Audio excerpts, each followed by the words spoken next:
Hello, everyone. My name is Marcio Katz. I'm the Chief Operating Officer for Get Global International. And today we are going to have the second and last part of our AI Risk Governance Web Summit. And today I have the pleasure to be with Luciano Ferrari. How are you, Luciano? Doing great. How about you? I'm doing all right. So today we are going to talk about structuring compliance in AI development for global markets. So the first part of our event, we talked a little bit about data privacy and how it impact, international operations, especially for software companies. And today we are going to talk a little bit about AI governance. So for those companies that are operating internationally, one of the things that they definitely need to deal with is AI governance. AI has been regulated in different parts, different kind of risks, legal risks, financial risks, reputational risks, and that's pretty much what we're going to talk today. Get Global International is a digital governance consulting firm, more than 10 years in the market, offices in the US, Europe, and South America. And this event pretty much tries to address topics that are quite new for everyone. So we're going to bring some multidisciplinary solutions for those who are developing artificial intelligence. Of course, when we talk about AI governance, it pretty much has three different ways of seeing it. One of them is development. The other one is how companies are using artificial intelligence. And the third one is, what kind of procedures do we need to follow when we are going to acquire artificial intelligence? So when we talk about artificial intelligence programs, we need to look at it in these three different ways. Like, as I said, developing artificial intelligence, using and acquiring artificial intelligence. Mostly because in any one of those circumstances, there are some risks that we need to identify and mitigate. Usually those risks in using artificial intelligence in developing and especially when you are going to acquire artificial intelligence are the legal risks that can arise from using and developing artificial intelligence, financial risks, and sometimes reputational risks. So there are many different legal risks that we can talk about when we use and develop artificial intelligence. It could be copyright, could be data privacy, it could be some sort of reputational risks. Same thing with the financial risks.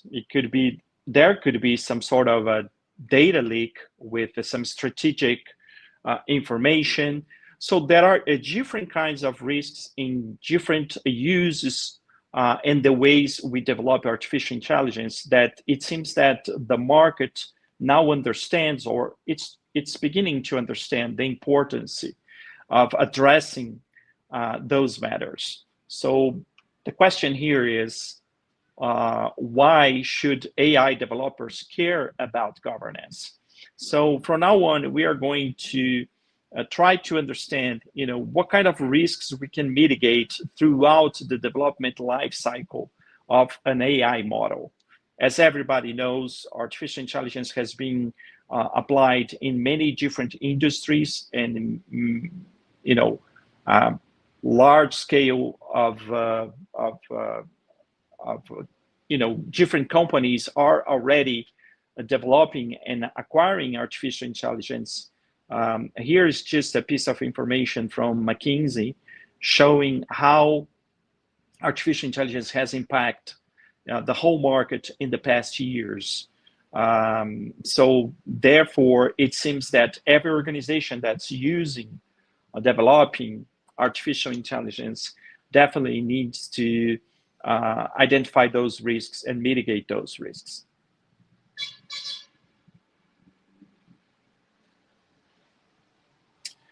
Okay, on that matter,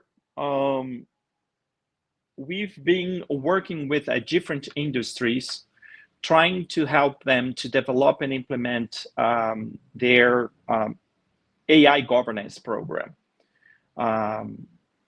Each organization has different needs. There are organizations that are using artificial intelligence, but in a non-organized way, because the employees are using artificial intelligence by themselves, and that definitely brings a big risk for the organization, which we already call BOAI, which is bring your own AI. Each employee is using its own AI in a way that each employee decides what would be the best way. And definitely that's a big risk for any organization.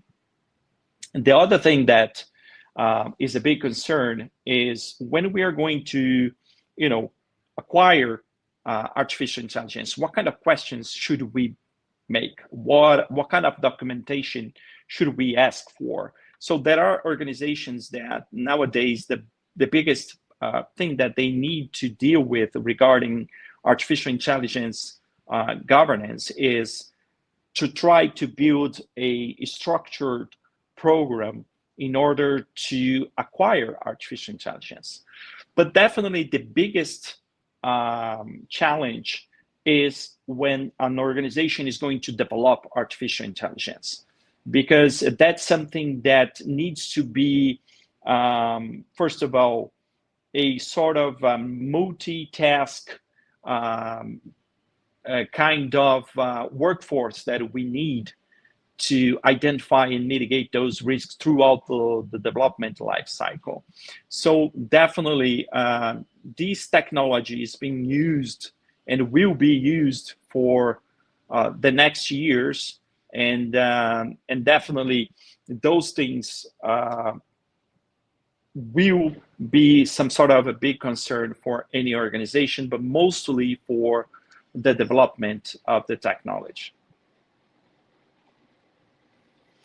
And some of those companies already has mentioned that one of the biggest concerns and one of the barriers that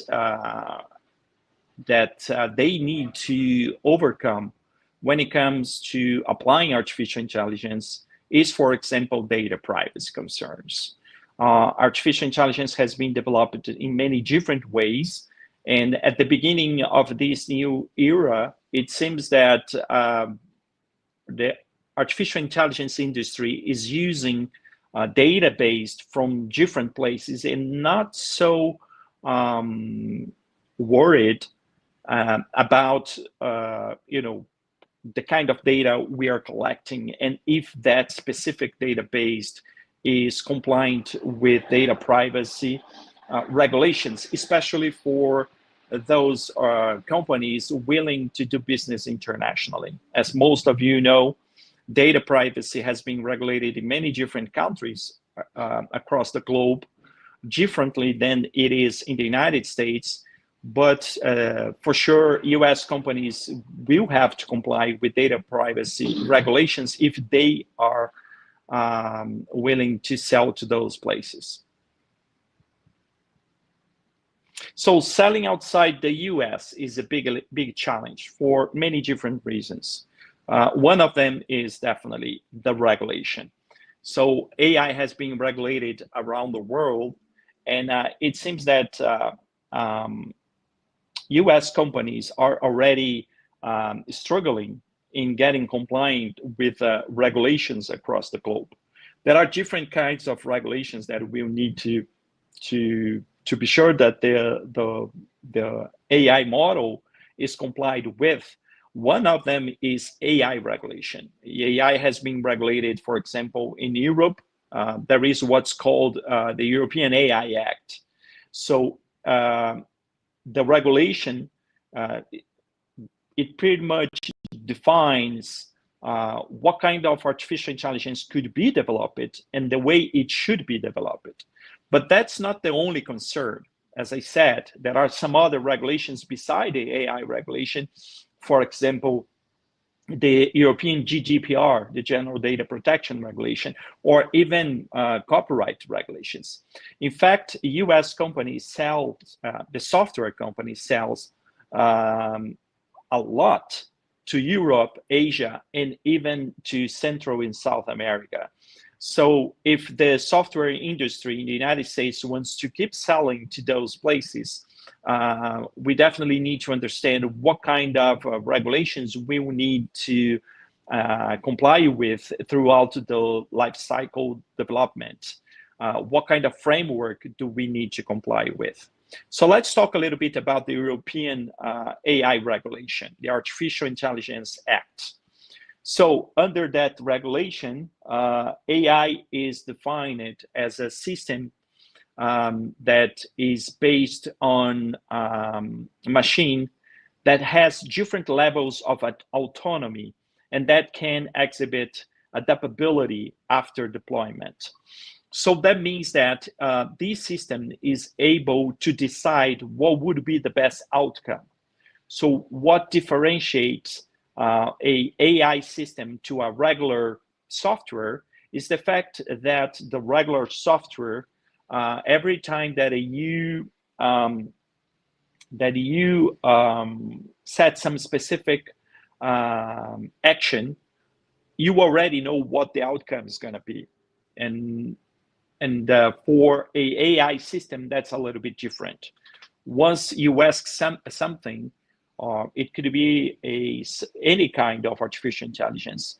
At the end of the day, you do not control the outcome. So it means that the system has some autonomy in the outcome. And once it has some sort of autonomy, it means that there will be some kind of risks, because the organization is not able to control what kind of risks will there be out of that specific action done or carried out by the artificial intelligence. So once we don't control the outcome, we need to set some sort of procedures in order to get compliant with the regulation.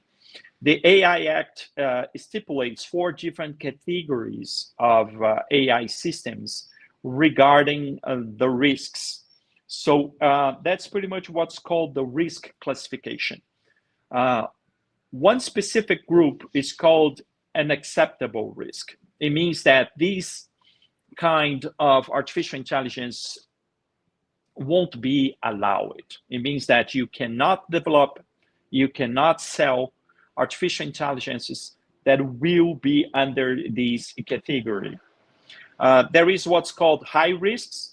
There are risks, but once you carry out some specific procedures, it means that you are going to be able to identify those risks and mitigate those risks. And then it means that you'll be able to develop and sell that kind of artificial intelligence. There is what is called limited risks. It's going to request, fewer actions from the company. And there is what's called minimal risks. As all of you can see, there isn't the category non-risk, because under the regulation, every artificial intelligence model will carry some sort of risk. So at the end of the day, what we need to do here is we need to run some sort of assessment that will allow us to classify what kind of artificial intelligence we are talking about here. Would that be considered unacceptable, high risk, limited, or minimal risks? After we classify that, and to do so, we need to go through some steps. One of them is the impact assessment. the regulation defines how you should do that, but at the end of the day, it's some sort of assessment that will define the potential for physical, psychological, and social harm that specific artificial intelligence model could bring. Then we need to check if that specific model will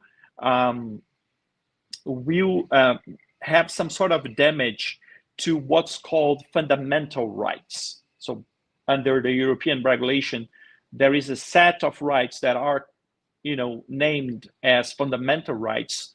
So if the artificial intelligence could violate some of those rights, that will be part of the assessment to identify or to define what kind of risks that specific model would be classified. Then we will have to analyze all that under some usage and some context. So depending on the kind of use we're going to make, the classification might change, and also the level of manipulation and exploitation that specific AI model could have. So once we define the risk and we define what kind of a role that specific company is going to play, then we are able to identify all the obligations that we need to take action to comply with. And that's just one part of the risks. That's just part of the risks, some of the obligations that the regulation, created to the software industry. Because there are some other legal aspects, and I must tell you that as a European lawyer, that's not under the European AI Act. So once you are compliant with the European AI Act, it doesn't mean that you are fully compliant with the European legal system, because data privacy regulation will be in a different regulation, which is the GDPR. Copyright in a different regulation. So the AI Act is just a part of the obligations that we need to comply with. And that's definitely a big challenge. So at the end of the day, for the developers, you got to keep in mind the fact that if you don't comply with the regulation, what kind of consequences will there be? One of them is some sort of a loss of market share. We've seen that with the GDPR, with the General Data Protection Regulation. All the US softwares that are not compliant with the European GDPR started losing market share in Europe, in Australia, in Brazil, in Argentina, Colombia. Those places have a very strong data privacy regulation. So at the end of the day, if a European company is going to buy your software and you are going to, and the company therefore will carry and handle personal information throughout your software, it means that your software needs to be compliant with the regulation. Otherwise, your client is not going to be compliant with the regulation. So at the end of the day, every European company, Brazilian company, Australian company, every time that they are going to buy some sort of software or AI solution, they need to ask you questions and make sure that your product is compliant with their local regulations. Otherwise, they are going to be putting their organization in risk by acquiring and using your software. So if you don't want to lose market share, if you want to keep selling to Europe and those places, you definitely need to make sure that your product is compliant with the local regulation. And one thing that's really important,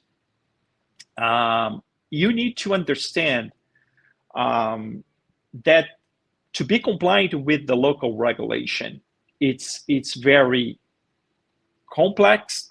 It's some sort of a chaos. It's not easy, and it's not just a legal matter.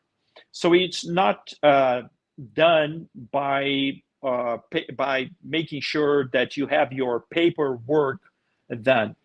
Even though I'm a lawyer, I got to tell you that a single lawyer is not going to be able to solve your whole problem.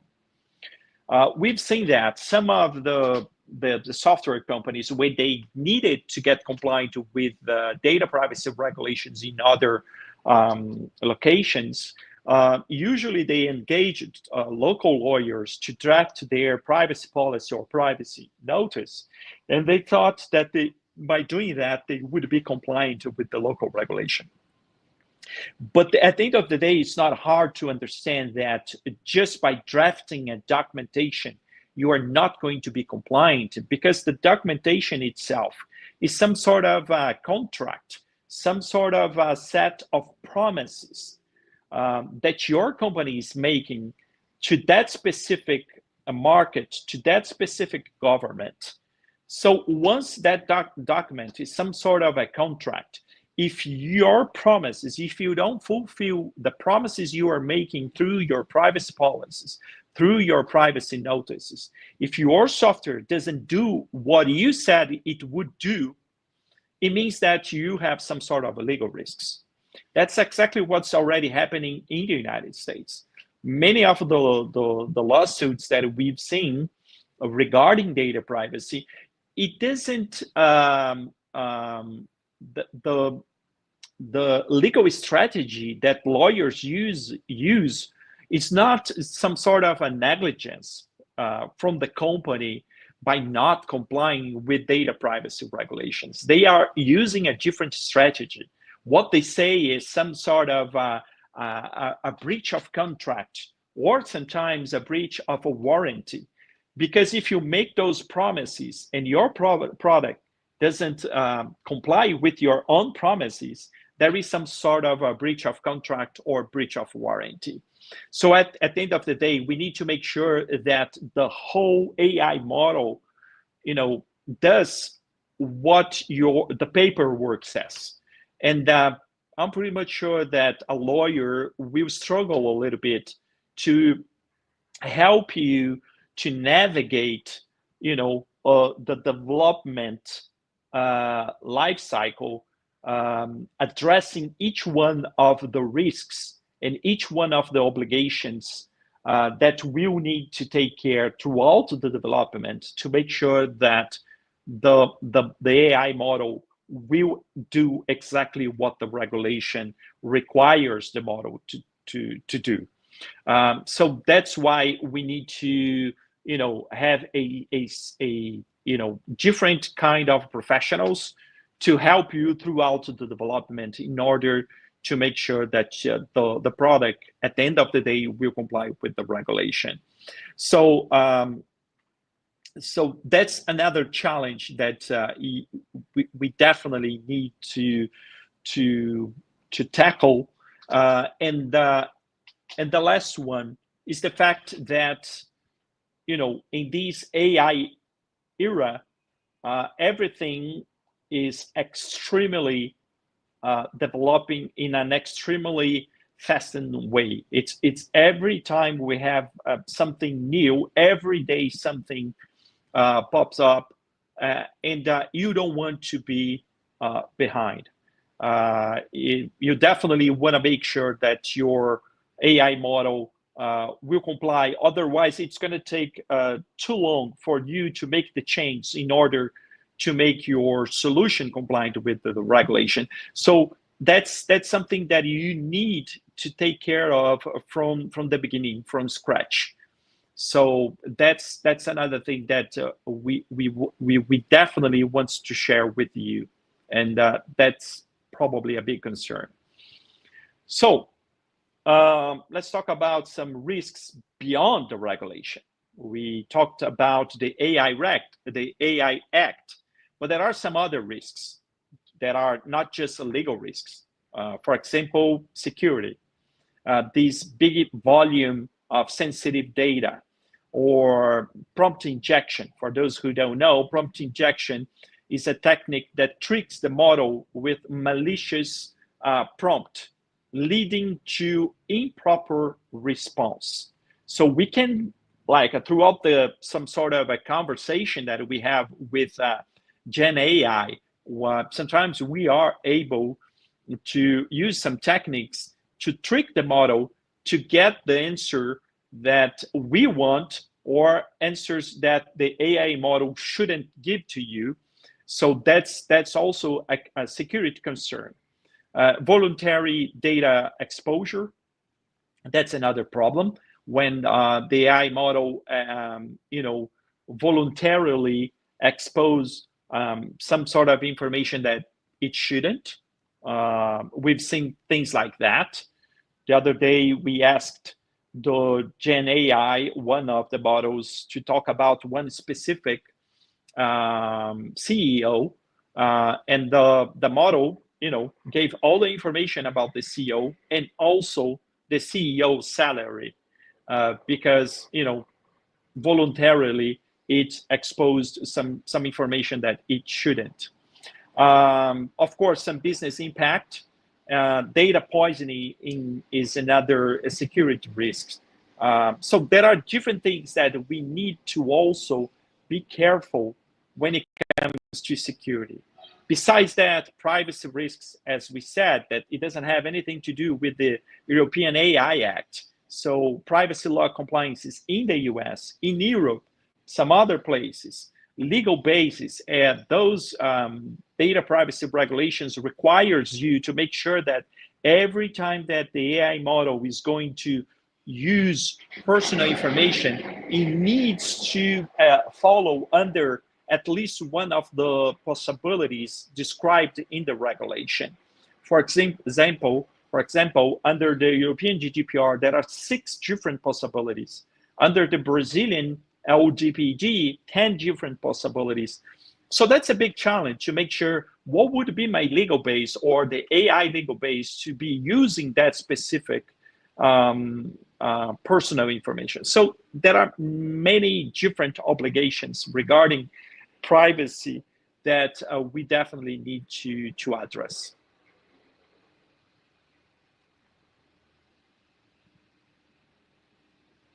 Transparency, that's another risk. Bias is a big problem. Lack of explicability and accountability is also another matter. Things that once we identify throughout the development, we cannot address those things.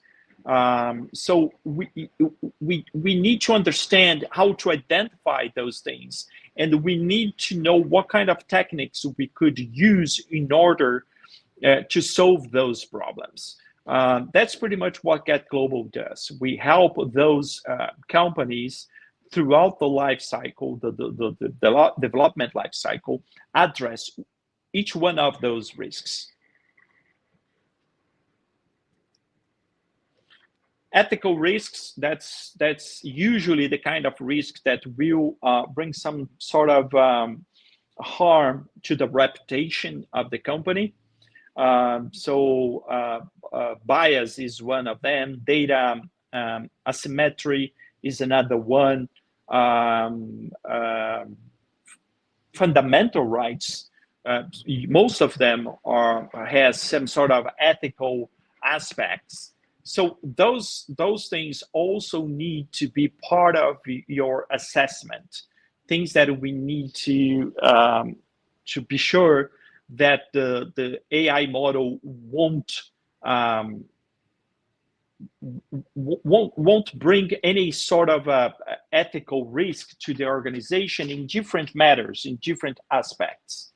Of course, that every database has some sort of bias, because every database was at certain point made by the way that a human understands how things should be done. But we need to be sure that we are not going to cross the line between what's ethical and unethical. And that's something that we need to do before we even start using one specific database. And the last one, copyright risks. So some sort of uncertainty in the ownership of the copyrights. We've seen a big dispute between big AI models about copyright, but at the end of the day, most of them used some sort of a database protected by copyright. But once they have developed their model, now they are complaining that somebody else is doing the same thing. Legal disputes and regulatory gaps, there are things that are not regulated yet. So there is some sort of a gray area of what could be done and what would be considered illegal. So we definitely need to understand what would be considered legal. Patent infringement, that's another thing that we need to address, and some other things that we need to address regarding copyright and patents. The question now is, could one specific tool detect all AI model risks? That's one of the questions we have. I would say that no tool would be able to detect all the risks, but there are already tools that are able to help with some of the risks. We've seen some tools that help with cybersecurity. I would say that most of them help with cybersecurity, but there is one specific tool that is able to help you in a more holistic way in covering different aspects of the risks that we talked about here today. So I'm going to ask Luciano to present that specific tool. So Luciano, could you please talk a little bit about the AI risk inspector, sorry. Yeah, AI risk inspector, of course. So the AI risk inspector, well, first of all, if you follow here the presentation, right? So we have this meme here that, if you want to sell something today, the only thing you have to do is to tell, oh, it's AI powered, right? But the big question is exactly the one that, Dr. Marcio asked about. So how you're making sure that all of these different AI tools are performing well, or, they are tested and we can trust them, right? So it's really difficult for us to make sure all of this. So, and that's the idea why we have tried to work with this new tool that should be able to help us better understand the different risks that it can present. And the way we do that, we are again, we're trying to do something beyond what the normal tools are doing, that sometimes just focusing on a particular area with a more holistic approach, looking for 4 different categories of risks.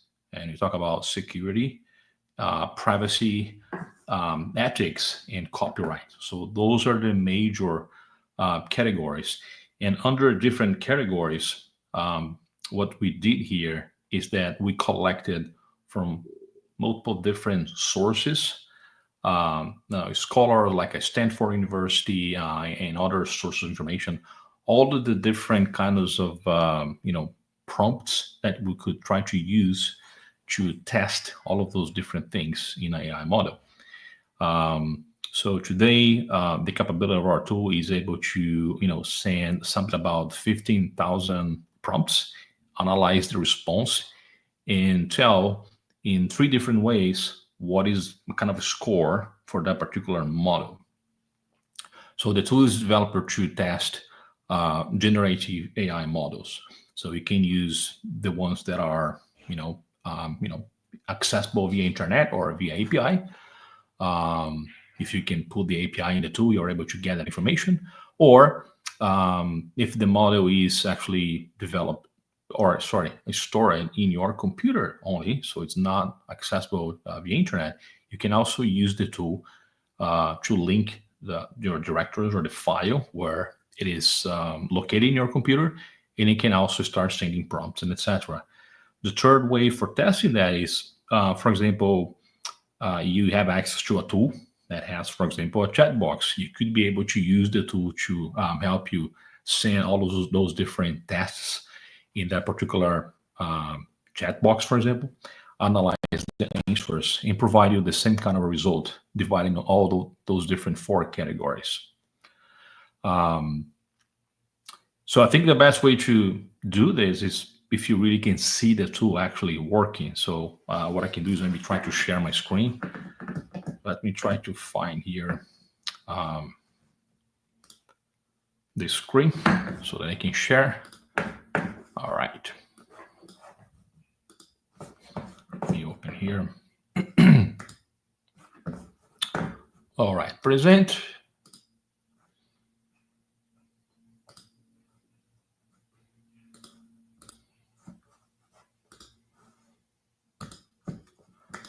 All right, let me know if you're able to see my screen. It may take some seconds before it shows up.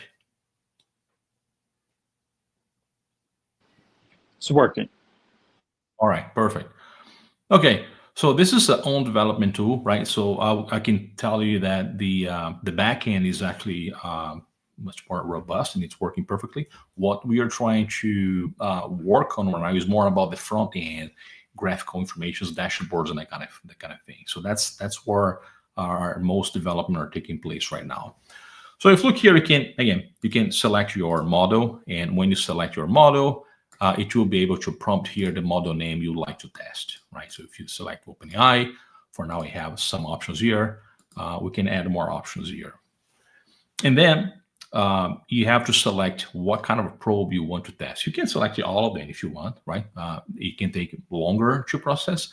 And in order for our exercise here, I will select a couple one. And in order to make it more optimized, I had changed it and I reduced the number of tests that is going to be, because some probes here has more than 500, 1,000 tests or even more. So what I did here, I reduced the number of tests so then you'll be able to see how it works here. So let me select here, for example, for security, I'll select the jailbreak. We talked about prompt, so let's do this prompt injection here for humans. For privacy, let's get this New York Times leak full text. I'll be adding a glossary here that if you click here, you'll be able to get information about what exactly each test or probe does and what it means. That's something we'll be putting the next update. So for ethics, so let's put here something about insults, and for copyright, let's put the hallucination package for Python. So which means that to see if you're trying to ask the tool to generate some code for you in Python, you want to make sure that it's not going to hallucinate and give you, you can use this package from Python that actually does not exist. So it's not going to work, right? And then you click start, okay? And then it's going to generate. So right now, that's another thing we're working on right now. It's working in the background, but I'll add some kind of a more graphical information so then you can see the status of all the tasks that are going on. That's on development right now. And when it completes, it automatically is going to be directing you to a dashboard. So why it doesn't do that? So let's wait a little bit, but you can also be able to click here and see the dashboard. Here on settings, you should be able to find things related to I can click here for you. So OpenAI keys, if you want to use that. The history, you'll be able to see other past results. I'll be adding here another link for all findings. So then if you click here, you'll be able to see all the findings, all the issues that the tool generated, and what will be the mitigation for each of them. A compliance link here. So then you click here, you'll be able to see how the particular AI ranks or score against a particular framework, like the ISO 42001 for AI or the NIST for AI and stuff like that, GDPR, or right. So that's the plan here. By now, I think the report was already completed. So if you click here in the dashboard, it completed the test. The first information you have here is the overall. So for all the tests that were made, we made here only 15 tests. Because of the time we have here, and 10 of them fail. So the pass rate is 60%. So it's overall. And then it breaks down a little bit more in terms of categories. For all the probes that it did, so how it passed for each category. Security looks like 80%, privacy 40%, ethics 80%, and copyright 20% here. And then down here, you're going to be able to see the detail view of all of the different probes that were sent and how many tests passed and how many tests failed for you.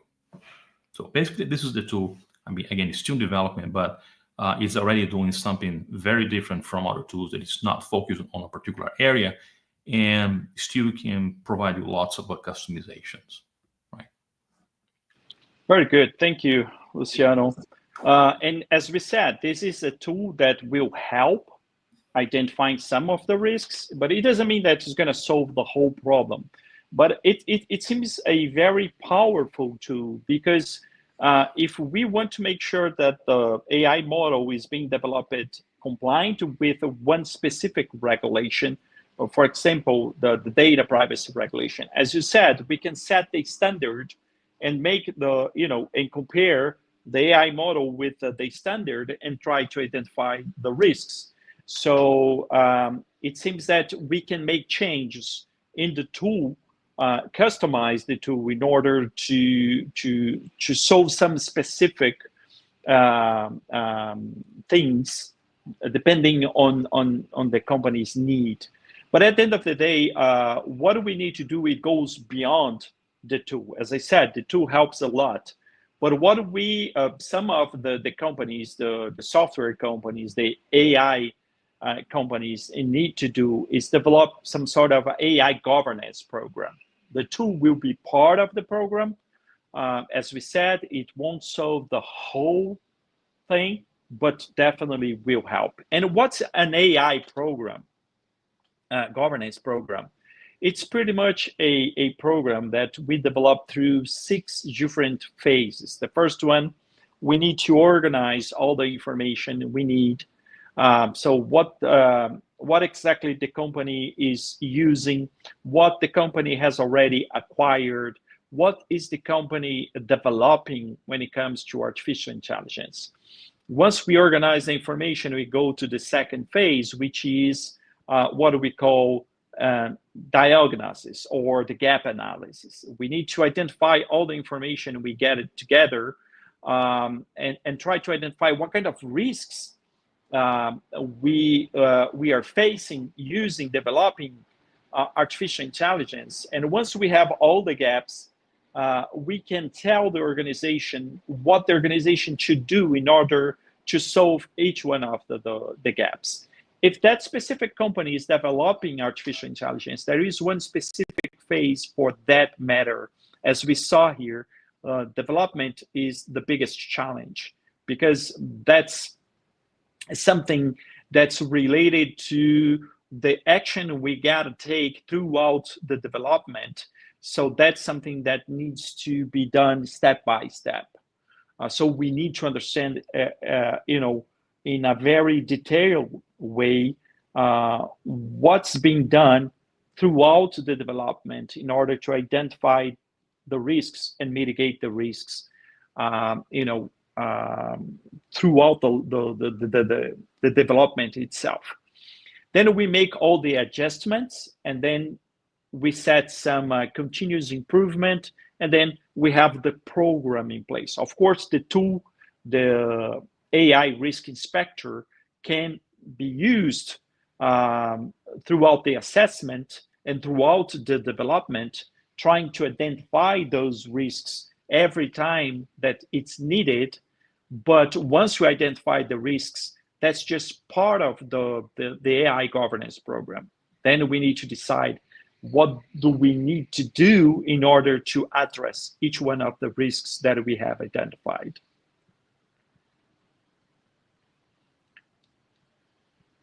So that's pretty much what we had for today. So Luciano, I want to hear from you. I would appreciate if you could share your thoughts on the importance of identifying, mitigating risks as a AI developer. How do you see this topic and how important it is for the industry? Yeah, so as AI evolves right now, so and everything is being used by AI, so it's extremely important because as a developer, for example, you one of the things you don't want to happen is that you develop an application that is using AI, and then you put that in the market, and your customer complains that or even worse, something happens like the one that happened with GM, that somebody was able to buy a car at Ahoy for $1, and then it go back to you, hey, what?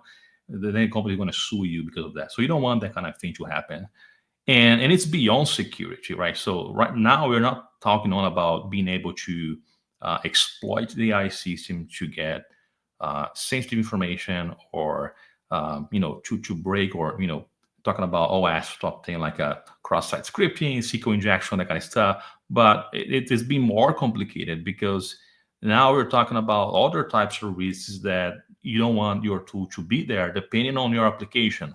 I will tell you this, in my opinion.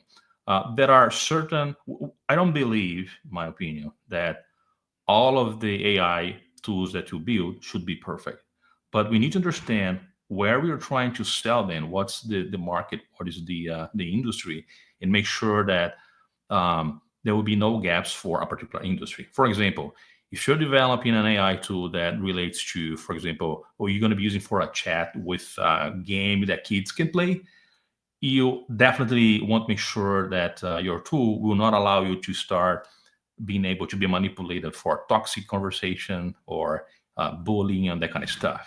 Right? You know what I mean? So depending on in the industry or market you are applying your AI tool, you want to make sure that at least certain areas will be a kind of a go no go for you. So that cannot happen for me, because if something happens in this area, I will be in serious problem, right? So tools like the Risk Inspector is able to give you a holistic view, not only in security but ethics, privacy, and copyright, to make sure you are not, for the application that you're developing, for the industry you're developing this AI system, you are covered at least. So you have more holistic view of that. So it's extremely important. Yeah, I share the same opinion, 100%. And it seems that in some locations, the risk might be bigger compared with some other locations. So when it comes to privacy, probably Europe, for Europeans, it's a big concern. Maybe copyright in Chinese, not so much. So Correct. it depends on the kind of market that you are targeting, and for sure, identifying those risks and mitigating those risks will allow you to sell more or less to those markets. So that's pretty much it for today. So thank you so much for your time. Hopefully we're going to be together in some other opportunities. So hope you guys enjoyed. And if you need any particular information or any further assistance from us, reach out throughout our website, and we're going to be more than glad to help you with that. Luciano, thank you so much for your time. Thank you so much. Yeah. Bye, guys. Take care. Bye.